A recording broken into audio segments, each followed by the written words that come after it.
रामकृष्ण हरी.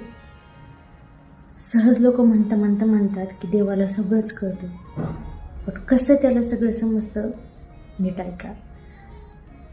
एखादा व्यक्ती आपल्याला असा दिसतो की ज्याच्याकडे सगळ्या सुखसुविधा आहेत, सगळं त्याचं आयुष्य आरामात एकदम आनंदी जीवन चाललेलं आहे, आणि तोही वागताना तसंच वागतो की मला कशाचीच कमी नाही, खूप आनंदी आहे. पण अशा व्यक्तीला देवाच्या मंदिरामध्ये एकदा सोडून बघा बरं. भगवंताच्या समोर गेल्यानंतर तो बिलगायला लागेल, डोळे भरून येतील, तो स्पंदून रडायला लागेल. का तर त्याला माहीत आहे, भलेही माझ्या जवळची जरी मला समजून घेऊ नाही शकली, परंतु देवाला तर सगळंच समजतं, त्याला सगळंच माहीत आहे, म्हणून तो त्या ठिकाणी रडायला लागतो.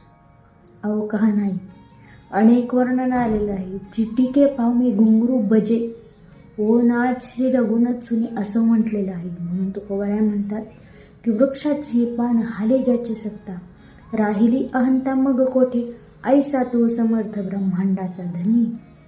भगवंत ब्रह्मांडाचा धनी आहे, त्याला सगळंच कळतं. रामकृष्ण हरी.